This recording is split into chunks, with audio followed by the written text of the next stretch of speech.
कहानी की शुरुआत केनिया से हुई, जहां अचानक एक हेलीकॉप्टर के क्रैश होने की वजह से भगदड़ मच गई और इसी बीच यूएस आर्मी की एक टीम लोगों को वहां से निकालते हुए हमलावर को ढूंढ रही थी। पर तभी उनके दो फौजी अचानक से धुएं में गायब हो गए। ये देखकर पूरी टीम ने अंधाधुंध गोलियां चलानी शुरू कर दी, पर लीडर के पीछे मुड़ते ही अचानक से एक धमाका हुआ और वो भी बेहोश हो गया। थोड़ी देर बाद जब उसकी आंख खुली तो उसे उसका नाम तक याद नहीं था। साथ ही उसके हाथ पर एक चोट का निशान भी था।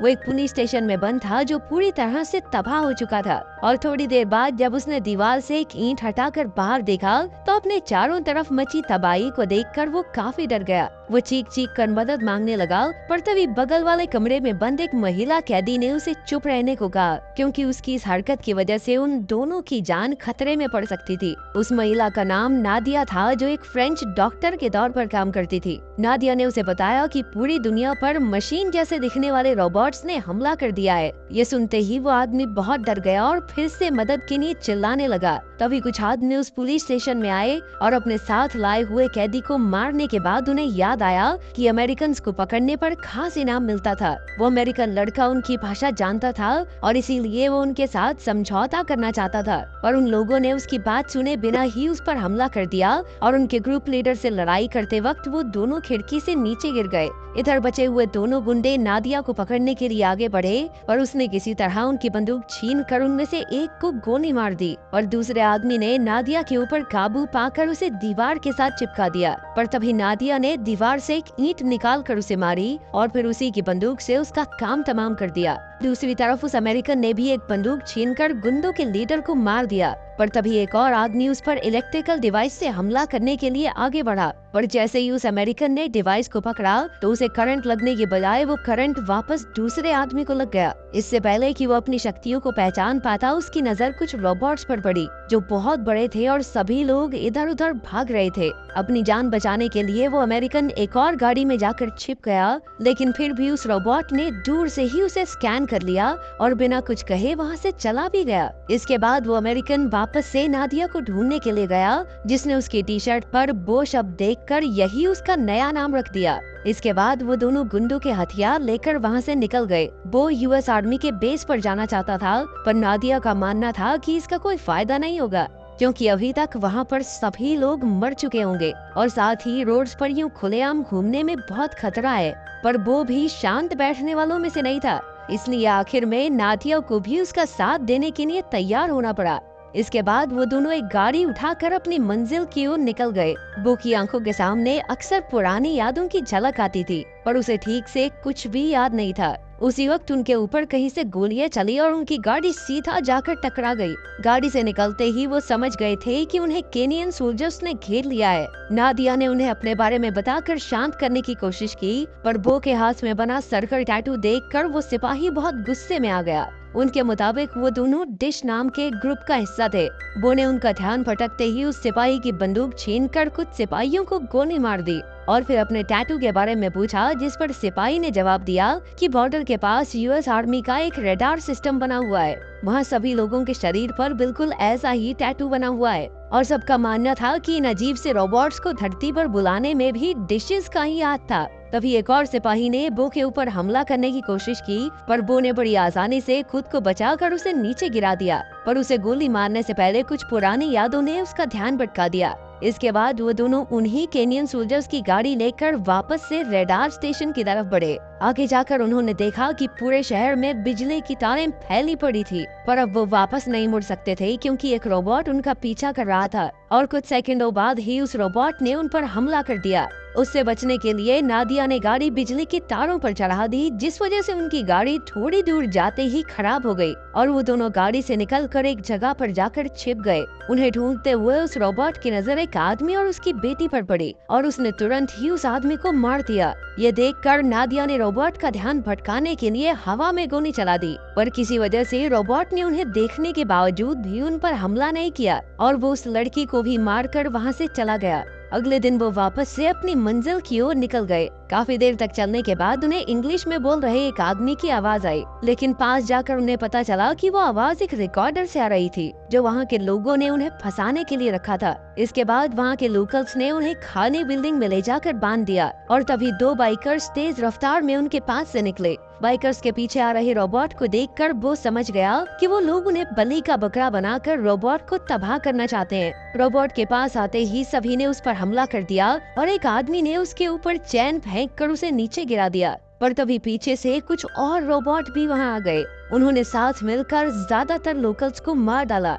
अपने आसपास चल रही लड़ाई के दौरान बो ने किसी तरह अपना हाथ खोला और वो दोनों एक जगह पर जाकर छुप गए, जिसके बाद वो रोबोट्स बाइक पर सवार उन लोगों का पीछा करते हुए वहां से निकल गए। थोड़ी देर बाद उन्होंने वापस अपनी मंजिल की ओर चलना शुरू कर दिया। एक ब्रिज को पार करते हुए बो की नजर नीचे से आ रही लाइट पर पड़ी और उसने तुरंत ही उस तरफ गोली चला दी, लेकिन ध्यान से देखने पर पता चला कि वो लाइट स्टैंडर नाम के एक फोटोग्राफर के कैमरे की थी। स्टैंडर के पास एलियंस के हमले की बहुत सारी तस्वीरें थी और इन्हीं तस्वीरों को खींचते हुए स्टैंडर बुरी तरह जख्मी हो गया था और अब उसके मुताबिक वो जिंदा नहीं बचने वाला था। तभी उन्हें पास में हुए एक धमाके की आवाज सुनाई दी और वो तीनों एक खाली बिल्डिंग में छुप गए, जहां स्टैंडर की नजर बो के हाथ में बने टैटू पर पड़ी, जिसे वो तुरंत ही पहचान गया। फिर उसने अपने कैमरे में उन्हें रेडार स्टेशन की फोटो दिखाकर एक डील करने की कोशिश की, जिसमें कैमरा के बदले बो उसे जान से मारेगा। बो की आंखों के सामने लगातार किसी की मौत की यादें आ रही थी, इसीलिए उसने स्टैंडर को मारने से मना कर दिया, जिससे गुस्सा होकर स्टैंडर शोर मचाने लगा ताकि रोबोट्स उन्हें ढूंढ सके। अब नादिया के पास कोई और चारा नहीं था, इसीलिए उसने ही स्टैंडर का गला दबाकर उसे मार डाला। कुछ देर बाद वो दोनों फिर से अपनी मंजिल की ओर निकल पड़े, पर इस बार वो फोटोज का सहारा लेकर आगे बढ़ रहे थे। थोड़ी देर बाद उनके कैमरे की बैटरी खत्म हो गई और वो फिर से गाड़ी चुराकर आगे बढ़ने लगे, पर थोड़ी आगे बढ़ते ही अचानक से उनके रेडियो में से अजीब सी आवाजें आने लगी और गाड़ी रोकने पर उनकी नजर पास में पड़े एक रोबोट पर पड़ी जो पूरी तरह तबाह हो चुका था। तभी उन्हें एक बहुत बड़े धमाके की आवाज आई और वो तुरंत ही अपनी गाड़ी लेकर वहाँ से भागने लगे, पर अचानक से 100 से ज्यादा रोबोट्स उनका पीछा करने लगे। अपनी जान बचाने के लिए वो दोनों एक खाली घर की बेसमेंट में घुस गए, पर तभी अचानक एक उड़न तश्तरी ने उन दोनों को ऊपर खींचना शुरू कर दिया। कुछ सेकंडों बाद वो तो वापस नीचे गिर गया, लेकिन वो उड़न तश्तरी नादिया को लेकर चली गई। नीचे गिरते ही बो बेहोश हो गया और घंटों बाद होश में आने पर बो ने देखा कि उसकी टांग पर एक गहरी चोट लगी हुई थी। थोड़ी मरहम पट्टी करने के बाद उसके पास आगे बढ़ने के अलावा कोई और चारा नहीं था। काफी देर तक चलने के बाद आखिरकार वो रेडार स्टेशन पहुंच ही गया, पर उसके वहां पहुंचने से पहले ही रेडार स्टेशन पूरी तरह तबाह हो चुका था। फिर उसकी नजर दीवार पर बनी एक ताजा पेंटिंग पर पड़ी और वो उस पेंटिंग को बनाने वाले को ढूंढने के लिए एक शहर में पहुंचा, जहां उसकी नजर कुछ लोगों पर पड़ी जिनके पास रोबोट्स को हराने के लिए हथियार थे। तभी दो रोबोट्स उसके पास आए और उसे स्कैन करके वापस चले गए। इस छोटी सी घटना से बो की याददाश्त वापस आ गई, लेकिन दिमाग ओवरलोड होने की वजह से वो बेहोश होकर नीचे गिर गया। थोड़ी देर बाद आंखें खुलने पर बो ने देखा कि कुछ लोग उसे उठाकर एक सुरक्षित अंडरग्राउंड कमरे में ले आए थे, जहां डॉक्टर ने सबसे पहले उसके पैर में लगी चोट का इलाज किया और फिर उसे वहां लाने वाले कारा और जूमा उससे मिलने के लिए आए। बो की कहानी सुनने के बाद जुमा ने बताया कि अब नादिया कभी वापस नहीं आने वाली, पर कारा को ये समझ नहीं आ रहा था कि आखिर उस उड़न तश्तरी ने बो को क्यों छोड़ दिया। और इन्हीं सवालों का जवाब ढूंढने के लिए वो लोग रॉड्रिक नाम के एक इंजीनियर के पास पहुंचे, जिसने रोबोट्स को हराने वाली ईएमपी मशीन को बनाया था और अब वो इसी के बड़े मॉडल पर काम कर रहा था। उसका प्लान इस मशीन को उड़न तश्तरी के ठीक नीचे चलाने का था, ताकि स्पेसशिप के साथ साथ सभी रोबोट्स भी खत्म हो जाएं। पर अभी तक वो उड़न तश्तरी के इतनी पास पहुंच ही नहीं पाए थे, क्योंकि वो सिर्फ तभी आती थी जब एक जगह पर काफी सारे लोग और रोबोट्स इकट्ठा हो जाए। तभी रॉड्रिक को एक मैसेज आया कि बहुत सारे रोबोट्स उनकी तरफ बढ़ रहे थे। जुमा को समझ नहीं आ रहा था कि आखिर रोबोट्स को उनका पता कैसे चला।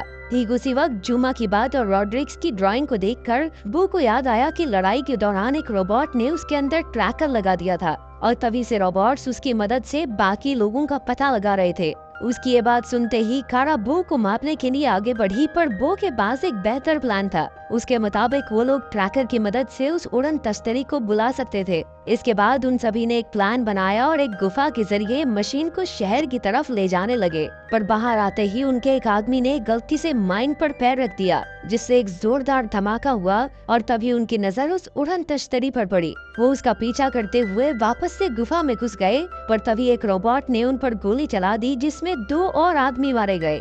थोड़ी दूर चलते ही दो छोटे रोबोट्स ने उन पर हमला कर दिया, जिसमें कारा भी जख्मी हो गई। उन्होंने मिलकर उन दोनों रोबोट्स को तो खत्म कर दिया, लेकिन तभी पीछे से कुछ और रोबोट्स उनकी तरफ बढ़ने लगे। इसीलिए कारा ने वहीं रुककर रोबोट्स को रोकने का फैसला किया और बाकी सबके निकलते ही कारा ने ग्रेनेड्स फोड़कर पीछे आ रहे रोबोट्स को खत्म कर दिया। आखिरकार बो और उसके साथी बाकी रोबोट्स और उड़न तश्तरी के पास पहुंच ही गए। मौका मिलते ही बो ने ईएमपी से एक रोबोट पर हमला कर दिया, जिससे वहां खड़े लोगों को भागने का मौका मिल गया। पर रोबोट्स ने भी उन पर गोलियां चलानी शुरू कर दी, जिसमें रॉड्रिक की बड़ी ईएमपी मशीन की बैटरी खराब हो गई। रॉड्रिक ने उसे ठीक करने की जी तोड़ कोशिश की, लेकिन कोई फायदा नहीं हुआ। तभी बो को याद आया कि वो ट्रैकर लगने की वजह से उसके शरीर में एक खास ताकत भी आ गई थी।